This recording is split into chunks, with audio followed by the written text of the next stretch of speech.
Olá, seja muito bem-vindo à Universidade do Gerente. Neste vídeo, nós vamos discutir a grande dúvida que muitos empresários e gestores estão passando neste momento. Ou seja, como fazemos com que a nossa empresa sobreviva a este momento de crise e rapidamente consiga gerar caixa, gerar lucro novamente. E para termos essa conversa, nós temos aqui um grande amigo, consultor e especialista, Osmar Oliveira. Osmar, seja muito bem-vindo à Universidade do Gerente. É um prazer e uma honra para todos nós recebê-lo aqui no nosso canal.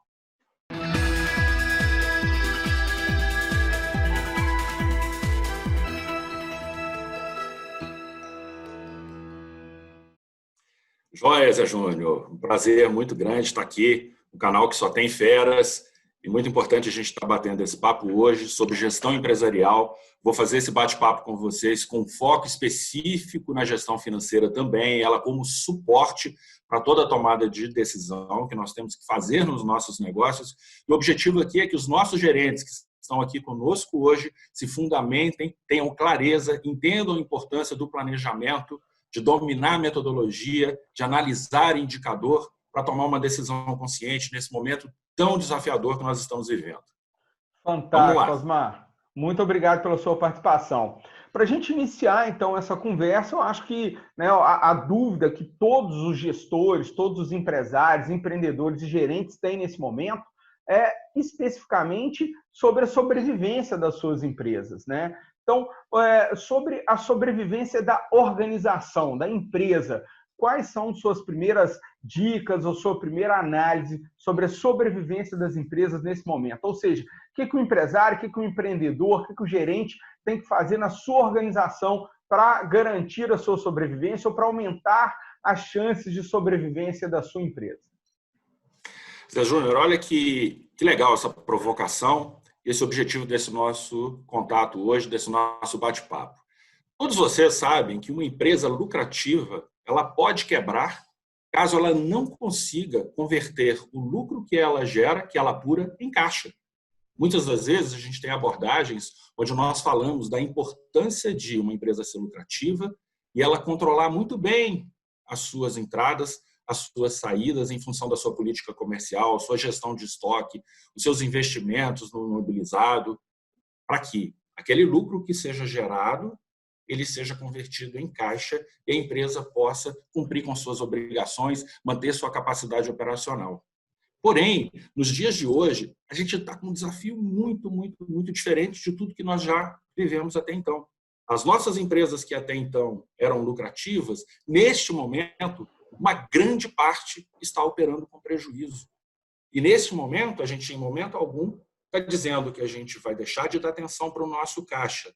Ele é o oxigênio dos nossos negócios. Sem o caixa eu não sobrevivo, mas eu tenho que avaliar a capacidade da minha empresa voltar a gerar lucro. Caso contrário, nós vamos ter como objetivo resolver um problema de caixa pontual por algum período, mas se a minha empresa não voltar, não retomar sua capacidade de gerar lucro, eu vou ter um problema muito maior daqui 3, 4, 5 meses. Que a gente pode dizer nesse momento, várias empresas já quebraram. A grande maioria, Zé Júnior, a grande maioria das empresas que vão deixar de existir por causa dessa crise que nós estamos vivendo, ainda vão quebrar nos próximos 6, 1 ano, 1 ano e meio, até 2 anos, em função de uma atitude, de um posicionamento, de uma decisão equivocada que pode estar sendo tomada agora. Então, a gente vai comentar agora o que a gente precisa ter de foco, de atenção na tomada de decisão que a gente vai fazer no nosso negócio. E aí, um caso ou uma situação que está acontecendo com a grande maioria das empresas nós tivemos a nossa receita sendo reduzida.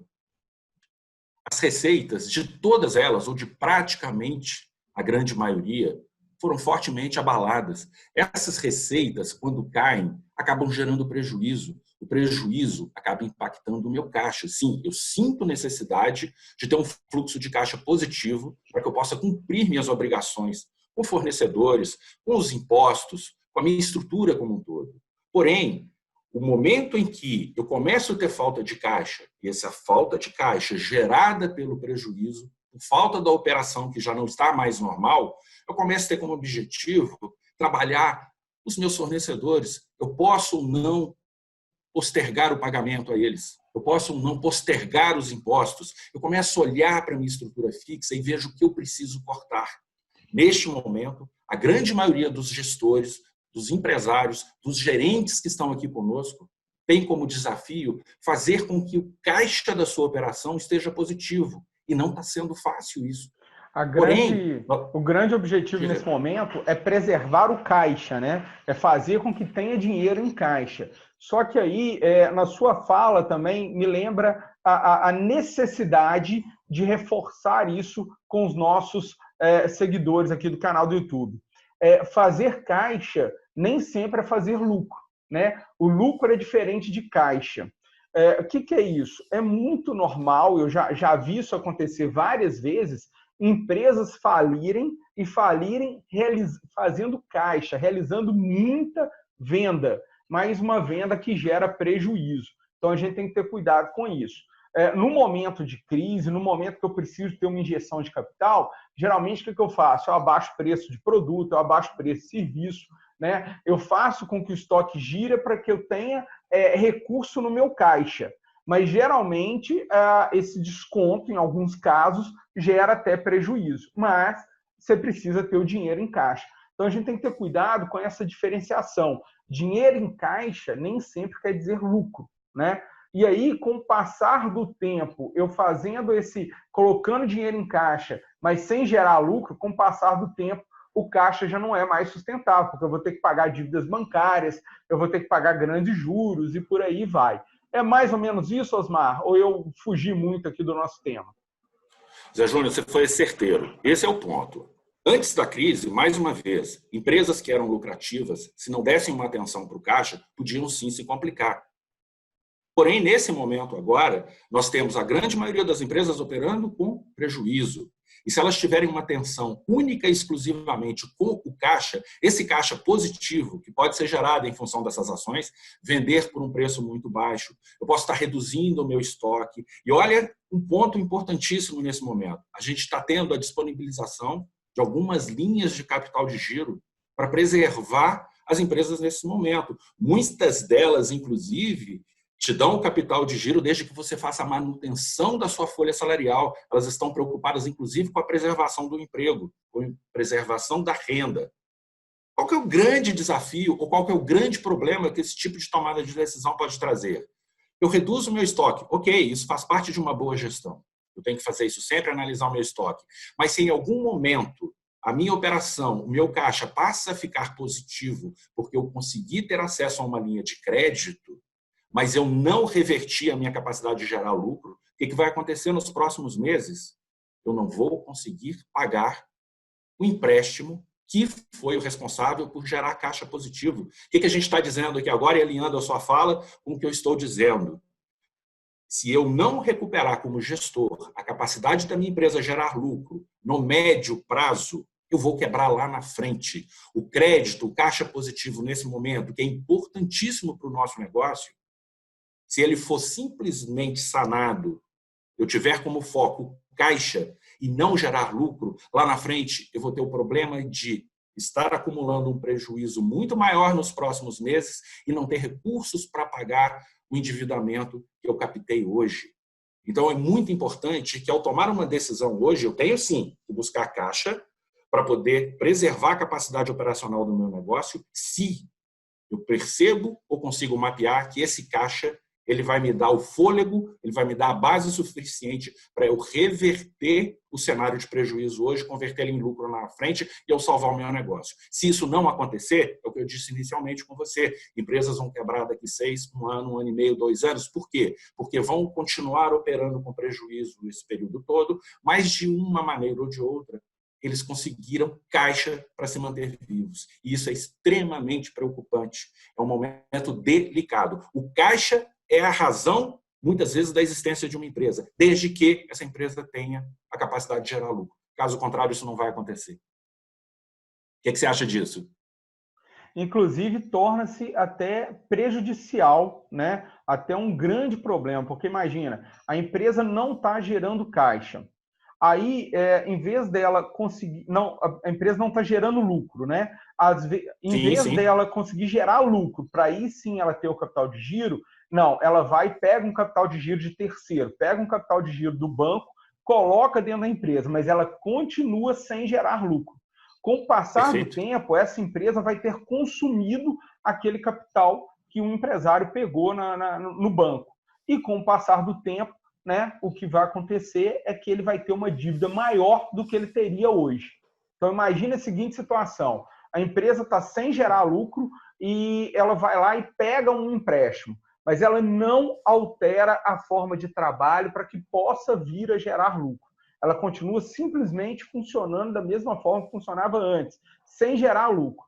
Ela só vai estar postergando, né, o tempo para o fechamento, ou para crise financeira mesmo, e ainda vai estar aumentando o tamanho do buraco, porque a dívida será maior lá na frente, né? Porque ela já vai ter Perfeito. essa dívida do banco. E isso daí, Osmar, me chama essa situação, ela me chama muita atenção, porque ela é muito comum. Ela é muito comum. O que eu já vi acontecer na prática como consultor empresarial nos últimos anos? É aquela situação do empresário que ele vende um carro, ele vende um sítio, ele vende um apartamento e vai colocando dinheiro na empresa, e vai colocando dinheiro na empresa. Chega num momento, ele já praticamente não tem mais patrimônio para vender, ele começa a pegar mais e mais empréstimo e vai colocando dinheiro dentro da empresa. Então, pessoal, a gente quer alertar, né, sobre esse risco. Colocar dinheiro na empresa que não gera lucro é o caminho para que o empresário perca todo o patrimônio que conseguiu constituir ao longo da vida. Isso é um risco muito grande. Então, o quanto antes, pare, procure uma consultoria especializada em área financeira, visualize se realmente o seu negócio precisa de um capital de terceiro e em quais condições esse capital pode entrar e o que você tem que mudar dentro da sua empresa, dentro da sua organização, para que esse capital seja benéfico, para que esse capital gere um resultado bom para o seu negócio. Não para que esse capital acabe de afundar o seu negócio, né? E te gere uma dívida ainda maior no final. A gente usa um termo para isso, um termo muito técnico, né? Muitos aqui já devem ter ouvido falar. Se você tiver um termo diferente, anota aqui embaixo para a gente. Mas o termo que a gente usa, o termo muito técnico, contábil, financeiro, né, Osmar, que a gente usa, é o famoso termo salgar carne podre. Não adianta salgar carne podre. Ou seja, se a empresa não está gerando lucro, não adianta colocar mais dinheiro nela, enquanto você não resolver a situação da geração do lucro. Porque senão ela vai consumir todo o recurso. Agora, vamos lá, com muita calma nessa hora. Então, se a minha empresa não recuperar a capacidade de gerar lucro, não vale a pena injetar capital. Porque, nesse momento, é ilusão nós avaliarmos que a grande maioria das empresas tem capacidade de voltar a gerar lucro imediatamente. Não tem. Então, entenda que o seguinte, eu vou operar com prejuízo agora, neste mês, no mês que vem, no próximo mês? Sim. Mas quando que esse prejuízo vai ser revertido para gerar lucro? E aí sim vai fazer sentido o capital de giro. Mas aí A até partir de do uma momento forma consciente, né, Osmar? Até de uma forma consciente, consciente. não pode Né? ser acidente o lucro voltar a acontecer. Tem que ser De uma consciente, forma Sérgio. consciente. Olha, eu sei que a minha empresa não vai gerar lucro sobre um determinado tempo, um determinados meses, mas eu estou trabalhando para que ela volte a gerar lucro. Todos os dias eu estou fazendo ações, estou preparando para que ela gere lucro, né? O que não pode, o que é muito comum, é o empresário nem ter consciência de que isso ocorre, não é verdade, Osmar? Ele não tem consciência do Perfeito, Zé resultado. Júnior. Olha, e vou pegar um gancho nisso que você está falando. O importante é que eu esteja trabalhando, definindo estratégias, executando ações para ela voltar a gerar lucro. Mas a pergunta que eu te faço é o seguinte, e aí pensa comigo, Zé Júnior.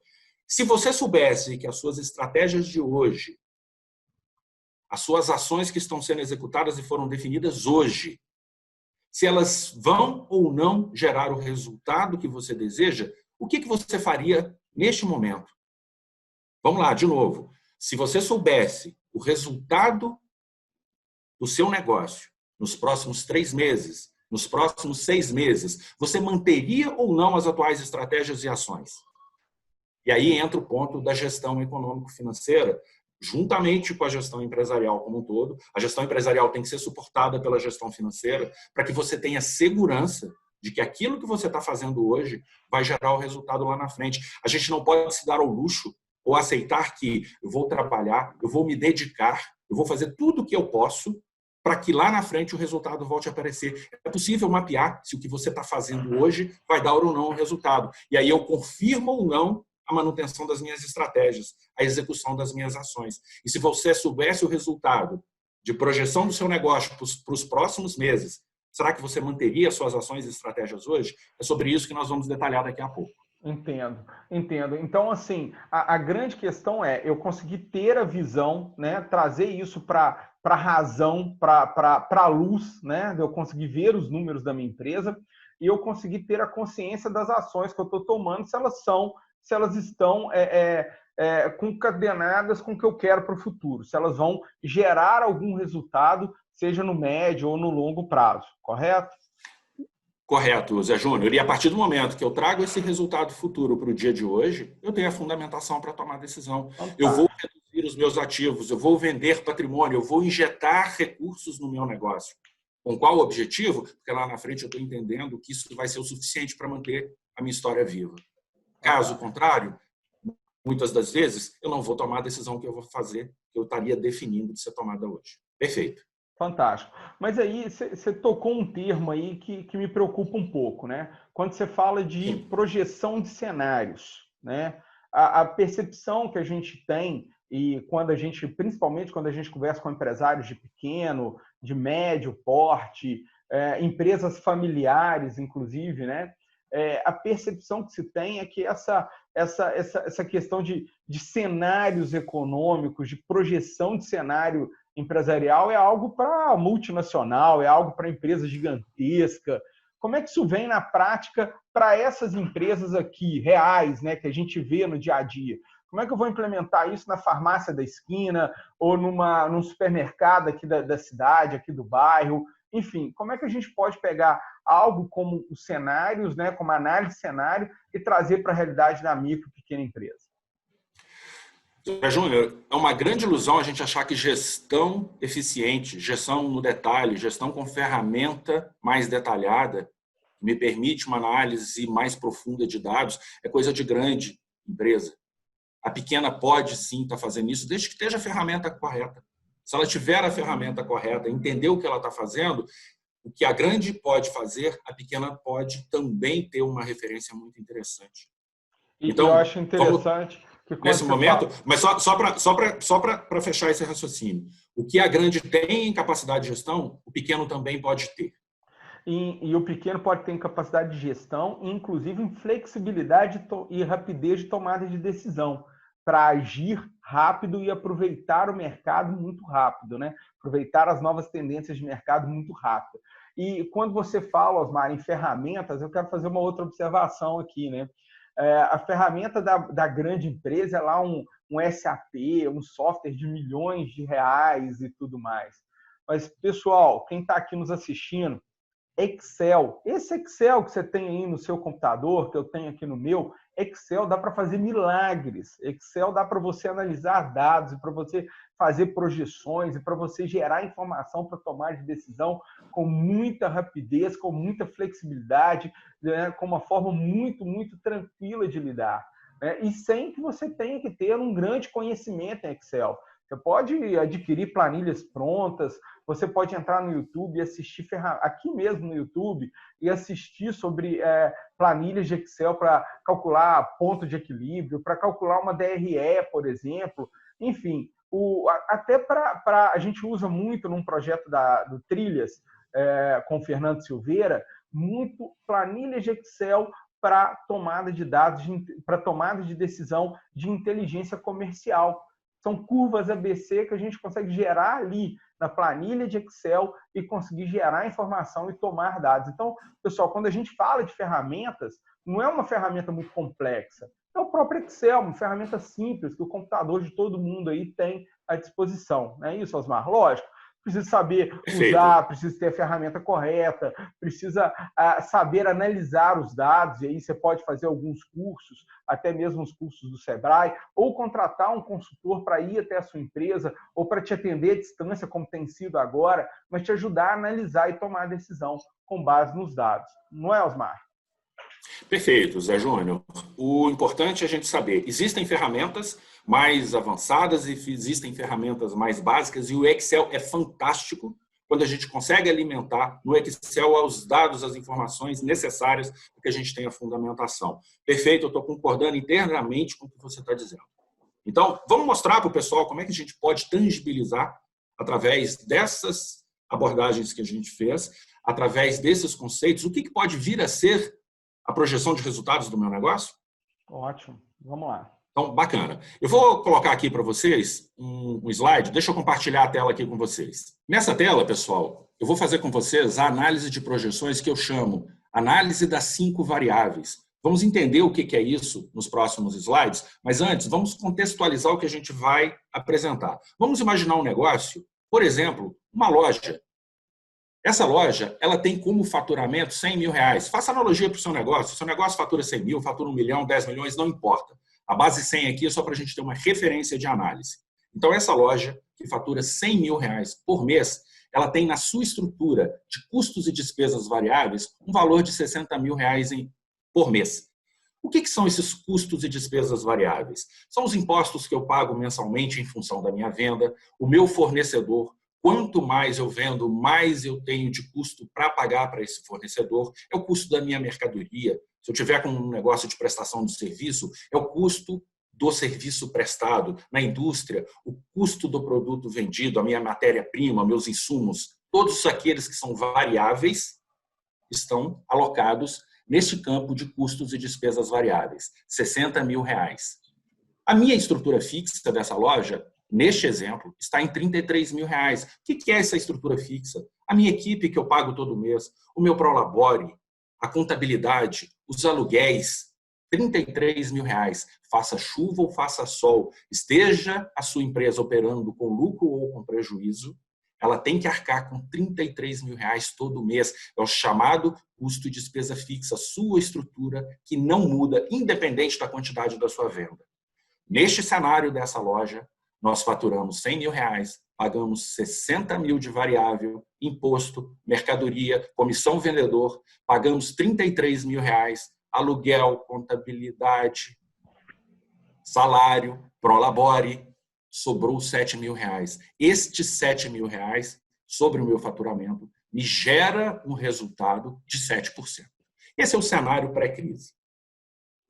Vamos analisar o que pode acontecer com uma empresa que tinha um faturamento estável, um negócio saudável, a partir do momento que ela sofre impacto com o fechamento da sua atividade, com a impossibilidade de continuar operando todos os dias como ela vinha fazendo até então. Antes da gente fazer a análise, deixa eu mostrar aqui para vocês o que são essas 5 variáveis quando a gente está avaliando elas isoladamente no meu negócio. Então, olha só, o que são as 5 variáveis? Eu estou falando aqui da quantidade vendida. Imagina lá na loja, quantas peças você vendeu por mês. No seu negócio, vai fazendo essa analogia. O preço médio que você vende os seus produtos, as suas mercadorias, os impostos que você paga, as taxas para cartão, o custo da sua mercadoria que você paga para fornecedor e a sua estrutura de despesa fixa. O que eu estou querendo dizer aqui? Para aquela realidade desta loja que eu apresentei para vocês, caso nós conseguíssemos aumentar a nossa quantidade vendida em 1%, veja lá quantos itens você vendeu no mês. Se você vender 1% a mais, esse 1% a mais na quantidade vendida geraria um impacto no seu lucro que ele cresceria 6%. Pessoal, essa análise para aquela loja que tem uma estrutura de custo e despesa apresentada. Custo fixo, 33 mil reais. Custo variável e despesa variável, 60 mil reais. Lucro de 7. Neste caso, se aumento a minha quantidade 1%, o impacto no meu lucro é 6%. Eu lucro 6% a mais. Se eu consigo aumentar o meu preço médio em 1%, veja bem, Uma peça que eu estou vendendo a R$100, se eu conseguir vendê-la a 101, faço isso com todos os itens do meu negócio, o meu lucro subiria 13%. Eu olho lá para os meus impostos e cartões. Impostos aqui, olha, se eu estiver fazendo tudo já de acordo com o mando figurino, se a minha contabilidade já me orientou, eu estou no melhor enquadramento possível, eu não tenho muito o que fazer para reduzir legalmente a carga tributária a ser paga. Mas eu olho lá, por exemplo, para os meus cartões. Será que eu estou negociando com a melhor taxa possível? Hoje, até então, eu tinha uma taxa de cartão para débito e para crédito. Será que se eu negociar com a minha operadora uma taxa mais competitiva, qual seria o impacto no meu negócio? Aqui, praticamente, olha, cada 1% que eu reduzo, eu tenho praticamente o mesmo referencial de impacto no meu lucro. Mais uma vez, no caso desta loja que eu estou dizendo com vocês. Custo de mercadoria, se eu vou para o meu fornecedor e consigo negociar melhor com ele, ou encontro um outro fornecedor mais competitivo, que me entregue o mesmo produto, a mesma mercadoria, com a mesma qualidade, 1% de economia na compra, 7% de impacto no meu lucro. Olha para a sua estrutura fixa, seus aluguéis, o seu próprio prolabore, equipe. Se eu reduzo em 1% este custo fixo, essa despesa fixa, 5% de impacto no lucro. E aí que vem o grande barato dessa análise, Zé Júnior. E se eu faço tudo isso simultaneamente, o impacto das 5 variáveis, em conjunto, qual o resultado que me gera? Eu teria 32% de aumento no meu lucro se eu aumento a quantidade em 1%, aumento o preço em 1%, negocio melhor lá com o cartão, negocio com o meu fornecedor, olho para a minha estrutura e enxugo em 1%. De R$7.000, o meu lucro seria 9.246. Eu cresci 32%. Neste momento, o que eu quero passar para vocês? O impacto do 1% nessas 5 variáveis, para que a gente entenda que a partir do momento que eu trabalho cada uma delas isoladamente, eu tenho o meu resultado fortemente afetado, fortemente alterado. Porém, nesse momento, a gente está falando aqui sempre de melhoria. Estou melhorando quantidade, melhorando o preço médio. Então, seria um cenário onde eu tenho uma estabilidade de mercado e, a partir do momento que eu começo a aprimorar a minha gestão, eu tenho um impacto no meu lucro. Só que, vamos imaginar agora e fazer a análise ao contrário. A gente está ressaltando a importância, nesse momento, do 1%. Olha o que acontece, Zé Júnior, se eu abaixo em 1% todas essas variáveis, eu pioro a performance delas. Eu vendi 1% menos quantidade. Eu dei desconto de 1% no meu preço. Eu começo a ter um impacto no meu lucro. Olha só, 1% que você der de desconto no seu negócio, você joga seu lucro 13% abaixo. É importante você, como gestor, você, como gerente, entender que política comercial, muitas das vezes, é importante para você trazer o cliente para o seu negócio, para você aumentar o faturamento. Não necessariamente, quando você faz isso, você está gerando margem que vai gerar lucro para você. Então, olha só, se em algum momento nós perdêssemos 1% na quantidade, 1% no preço médio, negociei melhor lá, ou pior, na verdade, com seu imposto, com seu cartão, paguei uma taxa de cartão 1% a mais. Meu fornecedor aumentou só 1%. Pô, sem problema, não vai afetar nada. Afeta sim, olha só. Ele te leva 7% do seu resultado. Sua estrutura fixa, você começou a gastar um pouco mais, 1% a mais, 5%. O mesmo racional, só que agora o inverso. 1% de impacto nessas 5 variáveis, seu resultado cai 32%. Neste momento, eu tinha um lucro de 7, ele caiu para 4.786. Faz sentido isso aqui, Zé Júnior? Nesse momento, a gente está falando simplesmente tendo como objetivo ressaltar a importância da análise dessas 5 variáveis. O que 1% isoladamente ou em conjunto pode impactar no resultado do meu negócio? Faz muito sentido, Osmar, e principalmente para a gente ver um impacto, né? Como é que 1%zinho, né? 1%zinho que você olha e fala assim, nossa, isso não é nada. E como é que esse 1%, 1% foi gerar 32% de impacto negativo? Assim como lá atrás, na tela anterior, você mostrou como é que eu lembro muito daquele ditado que a gente comenta, que a gente fala mais aqui no interior, né? É de grão em grão que a galinha enche o papo, né? E o slide anterior, ele mostrou muito isso, que eram grãos, né? Grãozinhos, grãozinhos, grãozinhos que foram impactar num resultado positivo, assim como negativo. E também para que o empresário possa ter uma noção sobre, né, tanto o empresário como o gerente, sobre a alavancagem. Como é que 1% vira 32%? Como é que 1% na quantidade impacta 6% negativo na venda? No preço, 1% dá 13%. Né? Essa mágica matemática, né, é muito interessante. E a gente tem que ter isso em mente. Por quê? Porque ali não está mexendo no custo fixo, está mexendo, né, no variável, ou está distribuindo melhor o seu custo fixo. Né? Então é fantástico e a gente precisa de ter essa noção melhor para que a gente possa gerenciar os nossos números, para que a gente possa gerenciar o nosso negócio e assim gerar mais resultado, né, Osmar? Bacana, Zé Júnior. Agora, vamos jogar um meteoro, uma bomba aí nessa loja? Chegou a corona crise. Vamos ver o que Nossa Senhora, aconteceu? vamos lá. Então, vamos lá, vamos lá. Olha só o que aconteceu com a loja que a gente está tendo como exemplo. A minha venda ela não caiu nem 1%, nem eu consegui aumentar, ela despencou 50%. E, pessoal, eu estou falando de um negócio que perdeu venda de 50%. Quantos não são os negócios hoje que estão com venda zero? Não está podendo abrir as portas, não está gerando faturamento. Eu gosto sempre de destacar nesse momento, delivery, entrega, não é para todo mundo. Uma parcela muito pequena das empresas estão se beneficiando de conseguir se reinventar por outros canais. Outros negócios não têm muito o que fazer. Por mais qualidade de gestão que você tenha, você não consegue reverter uma demanda de mercado que foi afetada por uma crise que você não tem controle. Então, nesse momento, eu estou pegando um cenário aqui mediano, onde um negócio ele perdeu 50% das suas vendas. O importante é o seguinte, e ressaltando a importância da gestão financeira, a partir do momento que o seu negócio é mapeado através da gestão econômico-financeira, nós conseguimos fazer essa análise especificamente para cada negócio. Neste caso dessa loja, que a gente está pegando como exemplo, ela então passou a vender a metade do que ela vendia. Ela tinha, lembra lá comigo, 100 mil de faturamento, o faturamento dela caiu para 50 mil. A partir do momento que o faturamento dela cai para 50 mil, olha o impacto que isso dá no lucro dela. Menos 286%. Ela tinha lucro de 7 mil, ela vai passar a ter lucro negativo, e lucro negativo significa prejuízo. Neste momento, olha a importância do gestor ter a consciência do que ele tem que fazer. Minhas vendas caíram. O gestor dessa loja falou o seguinte, eu vou dar 5% de desconto na média dos meus itens para que eu fique mais competitivo e tente recuperar essa venda.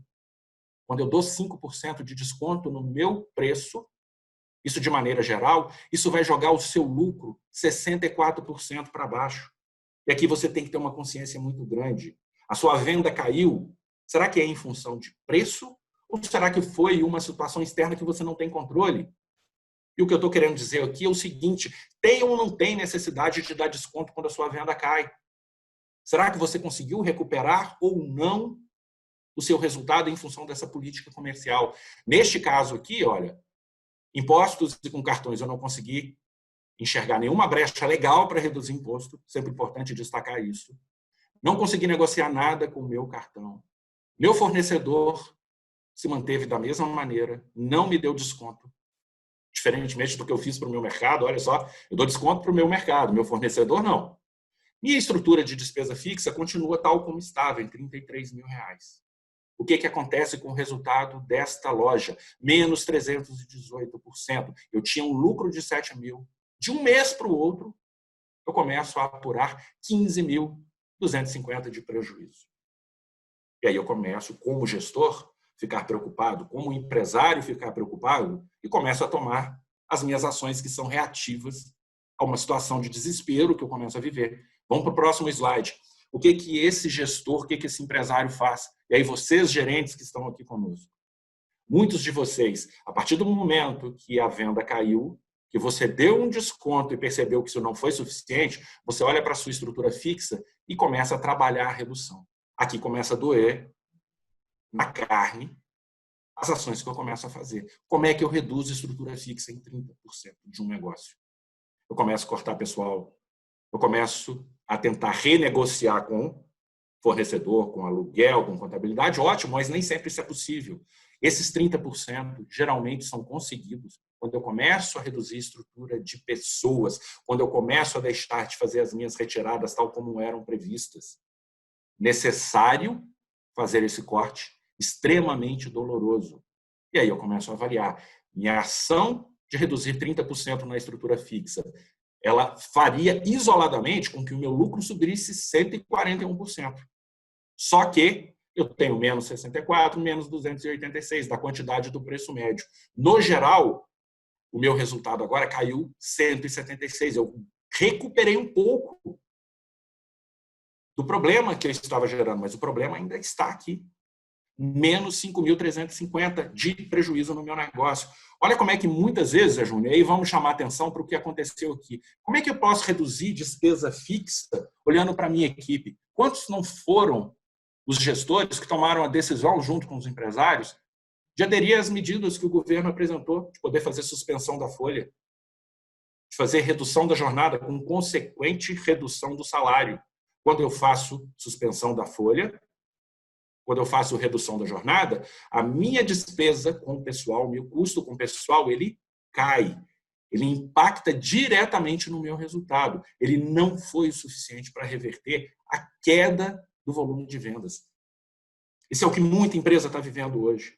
Eu coloquei a minha equipe com jornada reduzida, fiz a suspensão de alguns contratos, aliviou meu caixa e melhorou ou reduziu um pouco o problema que estava sendo gerado. Não foi suficiente.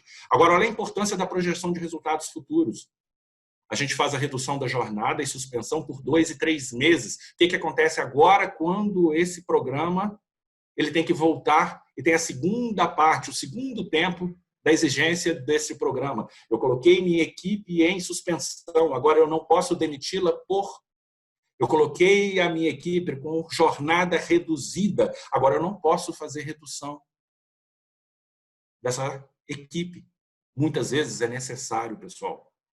Preserve sua equipe sempre que possível. Ela é a razão do seu negócio acontecer. Mas, nesse momento, a nossa empresa não vai ser a responsável. Ela não tem que assumir essa responsabilidade de tentar manter todos os postos de trabalho. Muito cuidado com o que eu estou falando aqui agora. Essa é a parte dura da gestão. Eu tenho que tomar decisões que vão fazer com que minha estrutura fixa reduza para que eu salve o meu negócio. Pode ser que eu tenha que fazer redução, sim, de quadro, mas se eu fizer essa redução, que ela seja consciente. Muitas empresas que optaram pela suspensão, Zé Júnior, e pela redução da jornada, com consequente redução do salário, tiveram uma redução do problema durante 2 ou 3 meses. Agora, nos próximos meses, o problema vai voltar. Por quê? Porque essa estrutura fixa vai voltar a subir. E aí eu vou voltar a apurar um prejuízo lá de trás. Faz sentido isso aí? Você disse algo muito interessante, faz muito sentido para mim, eu tenho certeza que para todos que estão nos assistindo também.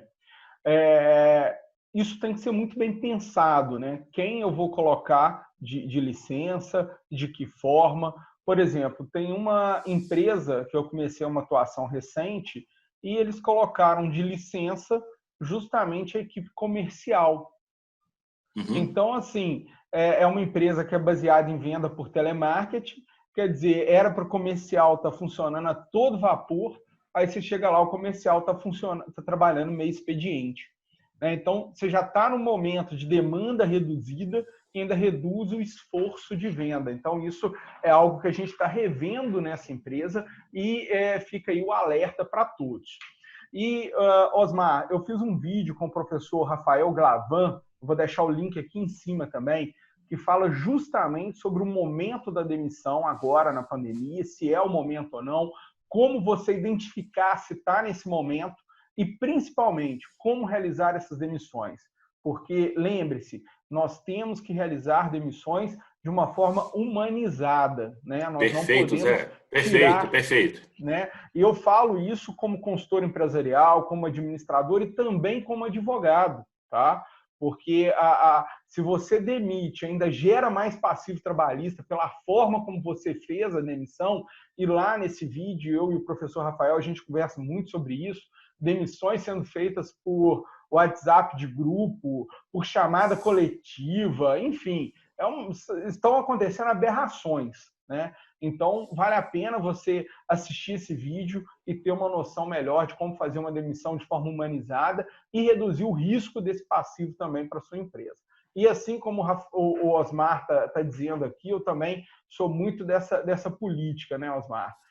Não adianta nada eu falar, olha, mantive tantos empregos, mas a empresa quebrou. Não pode ser esse o objetivo. O objetivo tem que ser fazer com que a empresa sobreviva e passe por tudo isso. Né? Até a empresa sobreviver, ela é importante porque ela está gerando sustento seu, da sua família e de outras famílias também.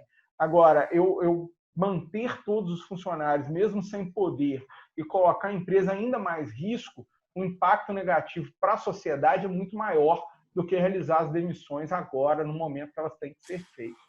Zé, e como é que a gente tira essa carga, esse peso dessa tomada de decisão? Eu vou projetar o resultado. Se, primeira coisa, eu faço a projeção do resultado mantendo toda a minha equipe. Meu objetivo é manter a equipe. Em todas as empresas que eu estou prestando consultoria atualmente, em todas elas, a primeira projeção que a gente faz é vamos projetar o resultado futuro com toda a equipe mantida. E aí eu vou verificar se esse resultado lá na frente é o que a empresa precisa para sobreviver. E a partir do momento que não é possível, nós começamos a tomar as decisões hoje, as decisões necessárias, decisões duras, decisões dolorosas. Eu tenho uma empresa que eu atendo, a empresária tomou a seguinte decisão, e isso é muito interessante. Ela tem 18 pessoas na equipe. Ela falou, Osmar, eu estou projetando esse resultado, estou enxergando que lá na frente eu consigo recuperar, e neste momento eu estou cortando todo o meu prolabore. Olha, isso não é uma decisão que foi possível para ela fazer. Estou cortando todo o meu prolabore para preservar a minha equipe. Eu tenho recursos suficientes que me permitem sobreviver por mais um ano sem retirada da minha empresa. É um caso particular dela, mas a partir do momento que ela toma essa decisão, ela está entendendo que o que ela construiu até então, para onde ela vai no futuro, ela precisa da equipe e ela está se esforçando para fazer essa manutenção. Mas olha só, não tem jogo de dados nesse negócio. Não é sorte, aí eu vou trabalhar, eu vou fazer e ver o que vai acontecer. Não, ela está fazendo isso porque a projeção de dados mostrou que se ela fizer a preservação dos empregos hoje, então ela está mantendo uma estrutura fixa com pessoas, mas ela reduziu, por exemplo, a retirada dela, a projeção de cenários mostrou que isso era possível de ser feito. Então, ela te dá assertividade na tomada de decisão. E tudo que a gente for tomar de decisão, eu também olho muito, Zé Júnior, esse peso do gestor é muito grande. Não tem como falar, todos os gestores que estão aqui conosco, não, demitir para mim é muito tranquilo. A gente sabe que não é. A gente sabe que não é. Agora, o fato é, muitas das vezes, eu tenho que perder alguns integrantes do meu grupo para salvar a empresa como um todo e salvar a totalidade ou grande parte dos empregos que estão comigo ali dentro. Eu vou perder alguns, sim. Lá na frente, quando eu recuperar, eu recontrato essas pessoas. Então, é muito importante da gente ter essa fundamentação e clareza para a tomada de decisão. Vamos para um próximo slide aqui para a gente ver o que seria uma reação. Nesse caso, olha, vamos lá. Eu fiz a redução da minha estrutura fixa. Meu resultado foi impactado, mas não o suficiente para me tirar do prejuízo. Vamos para uma próxima etapa. O que esse gestor dessa empresa, esse empresário, o que ele fez? Ele entendeu que ele não precisava de dar desconto no preço que ele praticava. E aí, isso aqui eu só consigo fazer, pessoal, quando eu tenho um negócio onde eu entrego valor para o meu mercado. O meu mercado não compra do meu negócio único e exclusivamente por causa de preço. E a partir do momento que eu tenho essa consciência, ele para de dar desconto, ele foi lá para cima dos fornecedores dele. Olha só que interessante aqui. Eu negociei com o meu cartão de crédito, por exemplo, ou identifiquei uma outra alternativa, uma outra bandeira, e consegui uma taxa menor. E aqui ele conseguiu 10% de redução na taxa que ele pagava. Impactou 14% no seu resultado. Ele foi lá para cima dos seus fornecedores e negociou uma condição melhor. Ou identificou fornecedores mais atrativos, conseguiu 5%. Quantas vezes, às vezes, a gente não consegue mais do que 5% de desconto, mas esse 5% com o fornecedor impacta em 36%. Ele já tinha feito a redução da estrutura fixa. 30%, com 5%, com 10%, associados à queda do volume, olha o meu problema aqui, quanto que está nesse momento. Reduziu para 119% negativo, meu lucro era de 7, Zé Júnior, agora ele está em menos 1.350. Eu consigo passar esses períodos futuros apurando um prejuízo de 1.350 no meu negócio? Aí uma análise que cada um de vocês vai fazer. Mas já Voltando até diminuiu muito, né? já Já diminuiu diminuiu bastante. muito. Já diminuiu demais. O nosso primeiro slide, nossa primeira situação, onde eu tenho uma queda na quantidade e começo a dar desconto, o meu negócio é menos 15 mil por mês. Agora ele é menos 1.350. E aí eu começo a questionar. Vale a pena buscar capital de giro aqui agora? Para colocar dentro dessa empresa? Olha só, 1.350 por mês. Isso no ano não dá 15 mil reais. Imagina o porte da sua empresa. Aí que seja, eu estou tendo 13 mil, eu estou tendo 130 mil. O importante é ver este percentual comparado com a sua possibilidade de recuperação lá na frente. Então é ilusão, pessoal, nós como os gestores, entendermos que o lucro do meu negócio vai ser revertido imediatamente ou nos próximos 2, 3 meses. Não. Mas se eu consigo mapear uma situação onde ela passa a ser possível de ser gerenciada, lá na frente eu recupero, porque aí vem a parte boa de toda a crise. Eu passei a ser mais competitivo, eu reduzi custos, eu negociei, eu tive uma gestão mais aprimorada que me permitiu ficar mais competitivo. Quando esse mercado começa a recuperar, a tendência é este resultado ficar melhor do que era antes. Porém, eu tenho que passar por essa fase de dificuldade. Olha uma situação ainda possível. Meu preço médio, vamos supor que eu consiga aumentar em 10% o que eu venho praticando. Pessoal, isso aqui é um exemplo conceitual. Mas ele não é impossível de ser trabalhado, não. Peraí, Osmar, você está dizendo que em plena pandemia, onde a minha venda despencou 286%, você está me sugerindo de aumentar em 10% o preço que eu pratico para o mercado? Como é que é isso? Impossível. O que eu quero dizer é o seguinte, empresa que tem proposta de valor, e aí eu vou pegar a base da gestão econômico-financeira e levar lá para marketing, levar lá para a gestão de pessoas, para a minha capacidade de produção, de tudo que eu consegui desenvolver, minha inovação nesse momento. A gente está vivendo já um novo normal. As pessoas têm necessidades diferentes da que tinham até então. Se eu entrego solução que resolve o problema, não necessariamente eu tenho que entregar no preço que eu estava vendendo anteriormente. E se for possível, em função da minha entrega, se eu tiver proposta de valor, algo que te diferencie, que te torna único, que te faça ser percebido pelo seu mercado como um fornecedor especial, pode ser sim que você consiga subir algo no seu preço. Você está entregando valor, não é só preço. Bem, e se essa empresa que perdeu... Diga, Zé. Eu tenho um exemplo para te dar. É uma empresa, obviamente, ela está na cadeia produtiva, é uma indústria, mas ela está inserida na cadeia produtiva da construção civil. Ela conseguiu subir 15% o preço médio, mas porque os fornecedores de matéria-prima também subiram, ela teve que repassar. Então, em plena pandemia, o setor de construção civil é um setor que ele continuou, né, com números expressivos, e essa indústria ela teve, inclusive, que aumentar em 15% o preço médio dos produtos dela. E aumentou as vendas ainda assim durante esse período de pandemia. Zé Júnior, ela justificou... mas olha que bacana, olha a análise, aí a fundamentação, pessoal. E aí eu estou convidando todos vocês, como gestores, a raciocinarem com a gente. Essa empresa aumentou o preço médio, o Zé Júnior citou, porque o fornecedor aumentou. Isso. Ela simplesmente repassou. Imagina se esse fornecedor não repassa. A princípio, tudo indica que ela poderia não ter reposicionado o seu preço. E se ela tivesse reposicionado o seu preço sem o seu fornecedor ter aumentado o preço, ela poderia estar aumentando o seu resultado. Isso se chama proposta de valor. Ela me permite um posicionamento diferenciado no mercado. Esse é o ponto que a gente está dizendo. Pode ser que eu aumente o meu preço, porque eu estou repassando aumento na minha cadeia. Pode ser que eu tenha um posicionamento, porque eu estou entregando valor. Olha só, muitas pessoas hoje estão tomando decisão por empresa A, B, produto A, B, não por causa única e exclusivamente do preço, mas hoje o prazo de entrega, a segurança daquilo que você está adquirindo, conta muito nessa decisão de compra. Imagina que eu vou voltar, estou vendo no jornal ontem, academias reabrindo.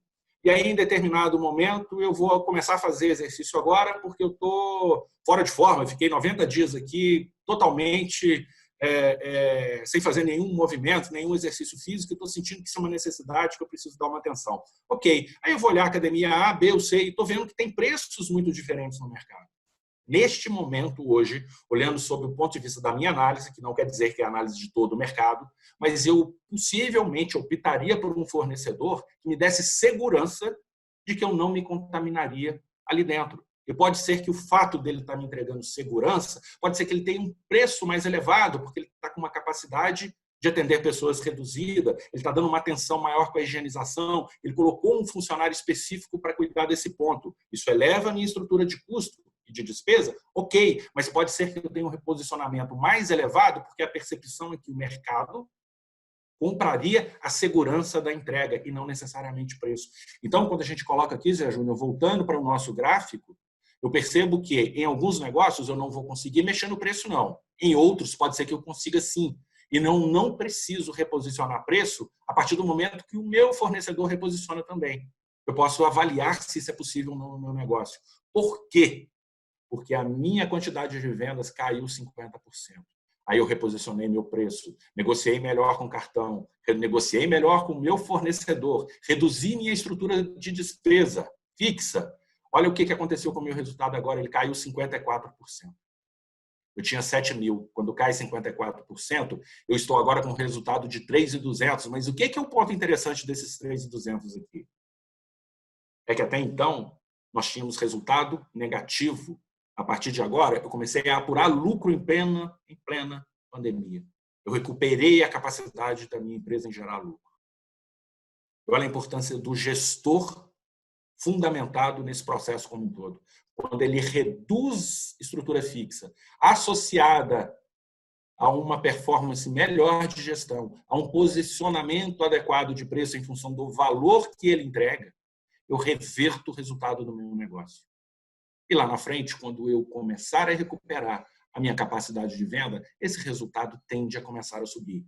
E agora faz sentido. Zé Júnior, eu reduzi 30% da minha estrutura fixa. Será que eu precisaria reduzir mais a minha equipe? Eu olho para o resultado que está sendo projetado e falo, não, dessa maneira eu consigo seguir. E aí eu antecipo aquilo que eu só veria daqui a alguns meses, eu estou enxergando hoje. Neste momento, vale a pena negociar com o fornecedor, reduzir estrutura fixa, negociar com impostos e cartões, reposicionar ou trabalhar itens de maior valor agregado. Olha aqui nesse momento, o seu negócio caiu. O que você pode ofertar para o seu mercado a ponto de resolver o problema que ele tem, mas que te permita cobrar o justo, o necessário por isso? Eu tomo uma decisão gerencial hoje. Será que essa estratégia seria validada? Seria uma estratégia vencedora do ponto de vista de resultado? E aí eu olho para esse número projetado lá na frente, em função da minha base econômico-financeira, e tomo a decisão hoje. Se tudo isso que eu fizer hoje não for possível de reverter o meu resultado lá na frente, alguma coisa está equivocada. Muitos negócios, pessoal, aí vamos falar do outro lado. A gente está mostrando aqui como reverter a capacidade de gerar lucro de um negócio que foi afetado pela pandemia, pela queda nas vendas, mas que ações e estratégias foram identificadas para recuperar. Em algumas simulações que eu fiz, um cliente meu, a gente fez todas as simulações possíveis que a gente conseguiu imaginar. A gente não viu uma luz no fim do túnel, não. E aí vem a decisão muito, muito, muito forte. Se a gente adere a essas linhas de capital de giro, como o Zé Júnior comentou, inicialmente aqui nesse bate-papo, meu caixa passa a ficar positivo por alguns meses. Lá na frente eu vou ter um problema muito, muito, muito forte. Eu não consigo evitar esse problema que vai ser gerado lá na frente, a partir do momento que eu tive uma queda das minhas vendas e que todas as ações que foram imaginadas não foram possíveis de reverter o prejuízo em lucro. E aí eu tomo uma decisão, talvez, muito dolorosa. Tem empresa hoje que está tomando a decisão de fechar a porta, porque estrategicamente ela entendeu que o resultado não vai vir no médio prazo, e fechar a porta é diferente de estar quebrando, é diferente de estar quebrando e consumindo todo o patrimônio acumulado ao longo dos anos. Mas uma decisão dolorosa dessa mantém a capacidade de se recomeçar lá na frente, seja no mesmo negócio, seja em outro ramo de atuação que possa ser identificado. Mas toda decisão, que seja de manter equipe, de reduzir equipe, de insistir no negócio, de encerrar, de buscar capital de giro, de vender ativo imobilizado, de injetar recursos, de sacrificar seu próprio prolabore, caso necessário, sua retirada, para salvar o seu negócio, deixou de ser uma aventura e passou a ter fundamentação. E quando o gestor faz isso, e aí, pessoal, para todos os gestores que estão aqui conosco, todos os gerentes, se a sua diretoria, se o empresário que te contratou percebe que você tem essa visão, que conduz para a mudança de resultado, você, como profissional, vai ser muito valorizado.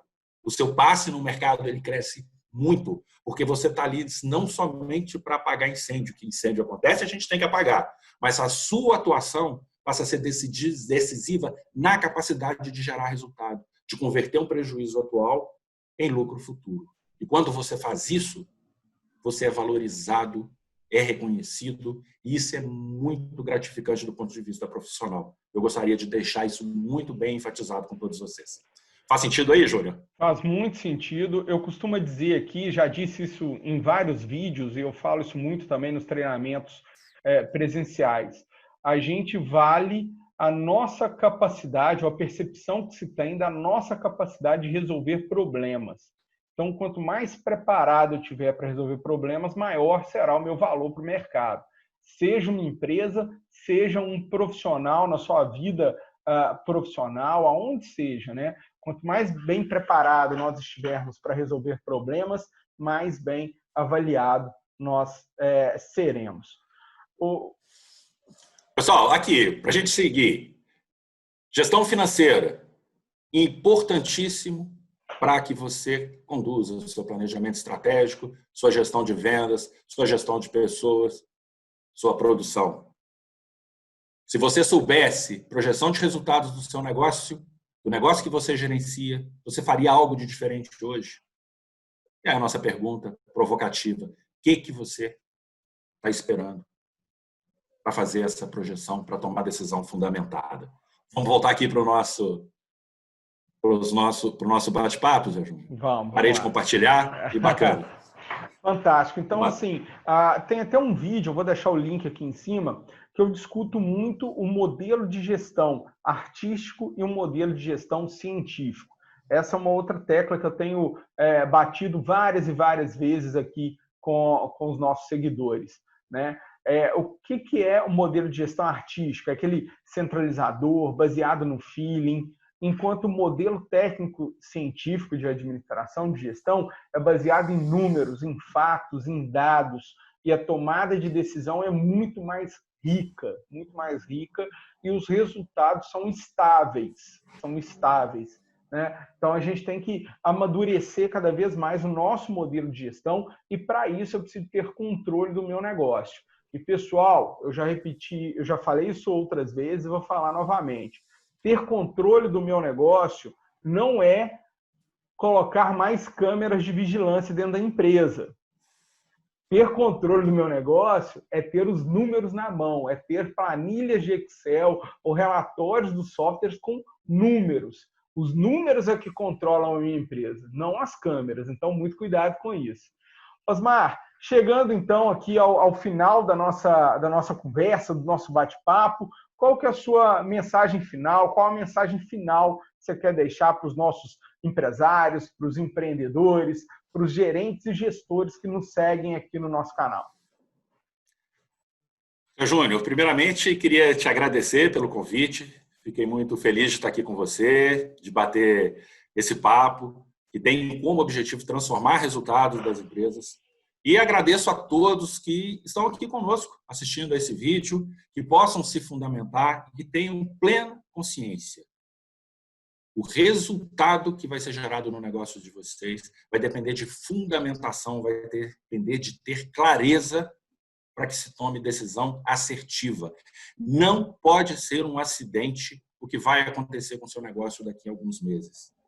Lembre-se, empresas vão quebrar em 1 ano, em até 2 anos, algumas daqui a alguns meses. Se nós tivermos fundamentação, a gente tem a grande chance de fazer a reversão desse destino que, a princípio, está selado para algumas empresas. A gente volta hoje, revê estratégia, revê ação, transforma resultado a partir do momento que o conhecimento é aplicado. A partir do momento que eu entendo que a informação precisa ser analisada e, quando ela é analisada, eu tenho, mais uma vez, fundamentação e clareza para tomar a decisão.